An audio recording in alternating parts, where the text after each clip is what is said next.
What's up, guys? Eli here, back for another collection, CD collection video. Loosely alphabetized. I've been kind of like, since my a lot of my collection's in boxes right now, I've been kind of skipping letters and stuff. Whatever, we're getting there. Sometimes we got to jump around a little bit. So I doubt anyone's paying that close of attention where they're like, dude, it's not the right order. So backtracking a little bit, I guess, from the last video. We're still in the G's. We'll just go ahead and start. That's pretty much all I'm going to show today. I kind of like what I did with my last video where I showed whatever stuff, and then I showed like some shirts in the same video. I haven't really decided yet. I felt like it worked out a little better as opposed to splitting the videos up into two and just having shirt videos. I don't know. I don't know if it really matters, but just a thought. I don't know what you guys think, but okay, let's get going. We're going to start off with the very first album from a French black metal band who I thought were really good for a number of years, and they just shit the bed entirely. I don't know what the fuck happened, but Glory or Belly. This is their debut album, Manifesting the Raging Beast. Came out on Southern Lord, which I don't remember. I don't know if Southern Lord just put this out. Maybe they re-released it. I'm sorry, I don't know if this is an original pressing or that Southern Lord put out, or if it's a repress done by Southern Lord. Either way, kind of a weird thing for them to do. I mean, Southern Lord has put out black metal from time to time, but this is the version I got anyways. This is the censored cover, by the way. This is, if I remember correctly, I think this is the censored cover. I think they had this flipped around when you bought it. This is the real cover.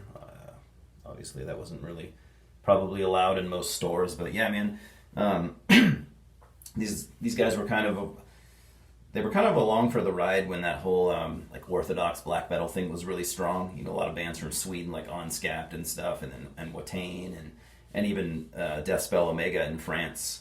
Glory or Belly also from France. Like I said, that they were kind of lumped in with that scene, and rightfully so. If you like those kind of bands, if you like early Watain, Onscapt, certain black, like mid-era Deathspell Omega, definitely look into this album. And their second album was pretty good. I can't remember. I might have liked their third album, and then they just fucking, I don't know what they did, but they just went to shit. But this album is very, very good, to say the least. Now this is a compilation, really cool. Just a one guy Japanese black metal band, very much kind of in the depressive vein. If you like Xasthur and stuff like that. So some years ago, I don't know if it was 10 years ago or so or whatever. This guy, we're talking about Gnome, by the way. This guy put out 2 demos.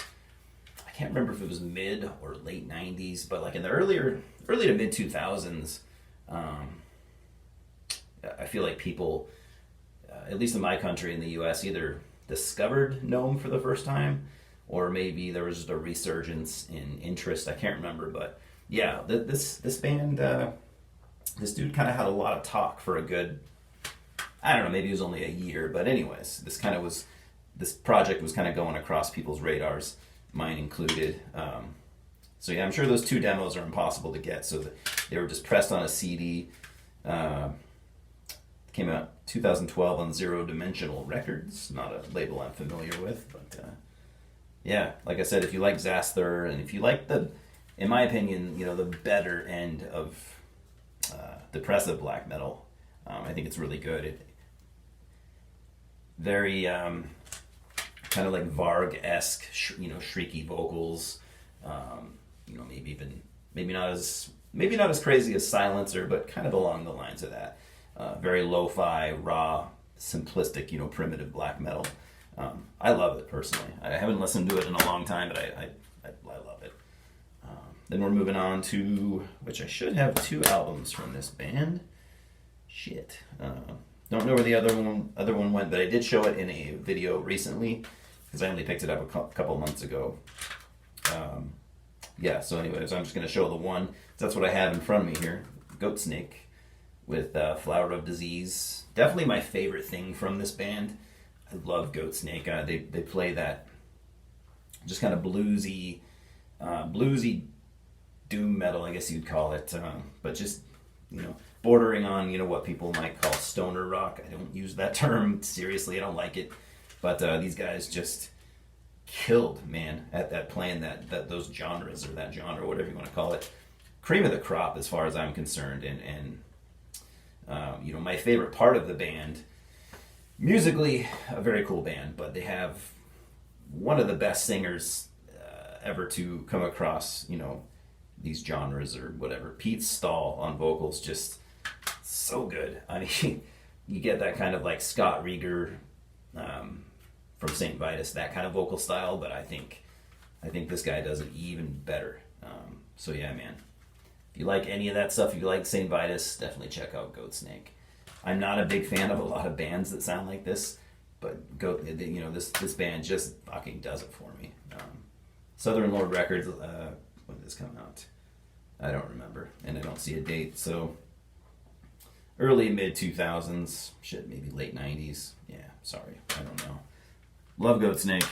Bummed I didn't have the other one to show you guys, Trampled Under Hoof, but like I said, I showed it a couple months ago, so bases covered, I guess.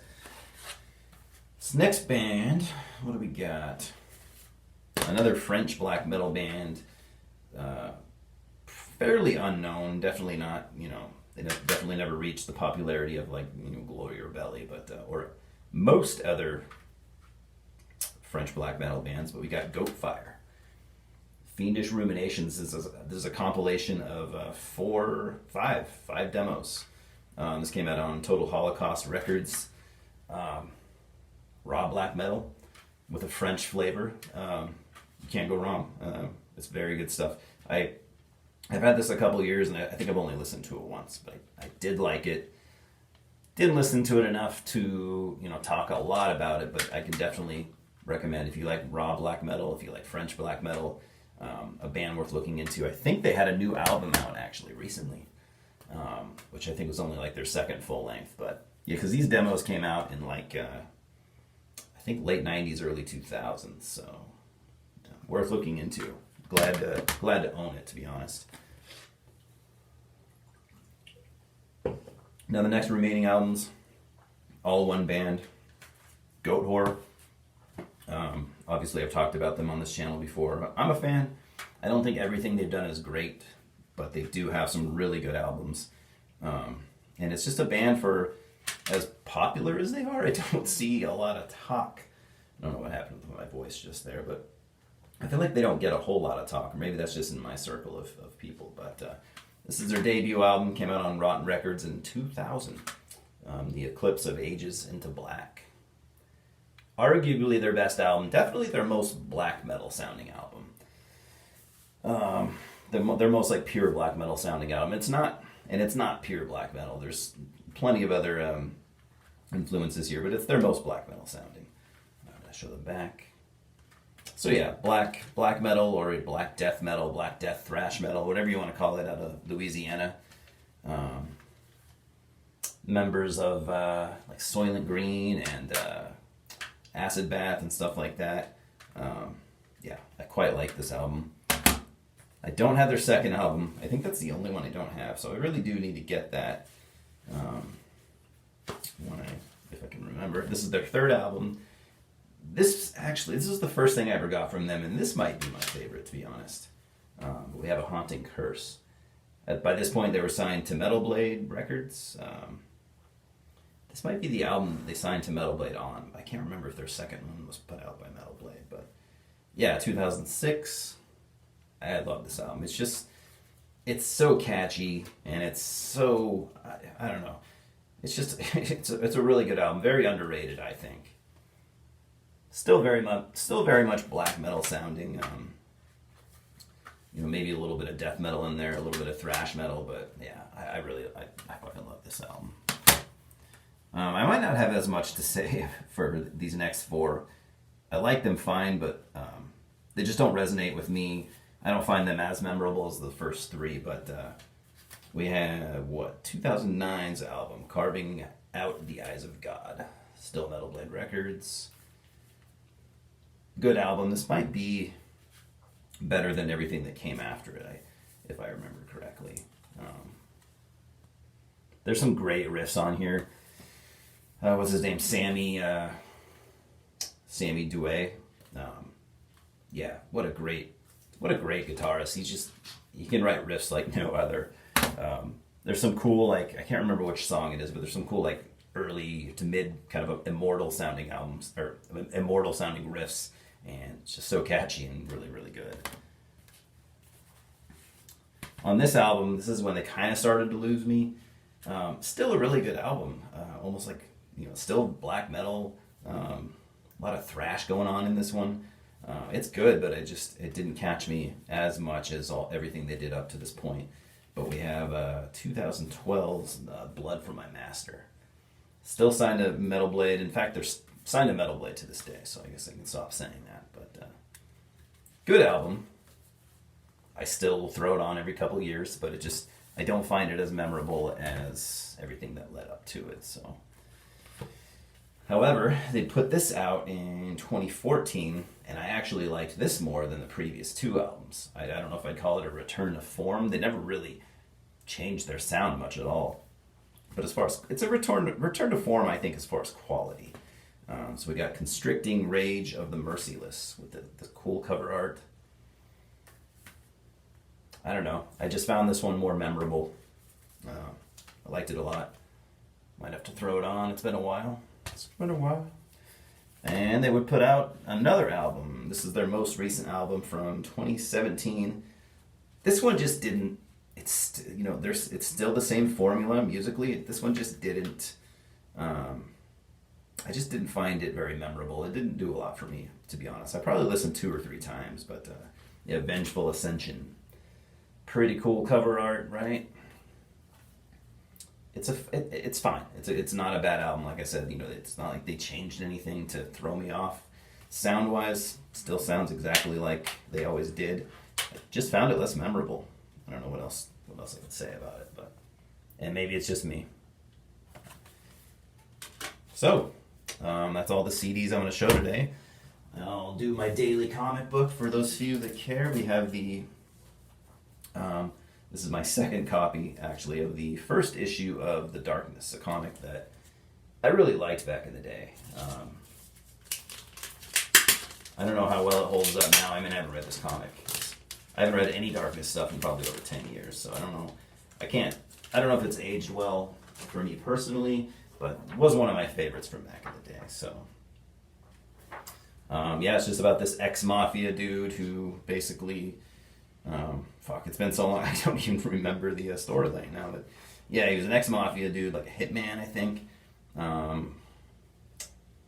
don't know, he becomes kind of like an anti-hero, basically. But, well drawn, obviously, by Mark Silvestri, great artist, written by Garth Ennis, one of the greatest comic book writers of our time, or of any time. Yeah. Very gritty, very violent, very well written, well drawn. I mean, you can't go wrong, I don't think. Like I said, I really loved it back in the day. Does it hold up? I don't know. It's been a long time. But, yeah. Why would you not want to read that, right? So, anyways, that's all I got for now. Picked up a couple things at the record store yesterday, so that'll be cool. I'll be showing that soon. I got a couple things coming in the mail, so as soon as that all arrives, I'll just, one fell swoop, I'll make one video. But cool stuff, right? Yeah, I think that's all I got for now. Anyways, Louis says hello. He's down there. Thanks for stopping by. We will talk soon. Let's talk about do you like Goat Horror? Do you think they're overrated? Do you think they're underrated? Do you like any of the albums? Which albums are your favorites? Yeah. Cheers, guys.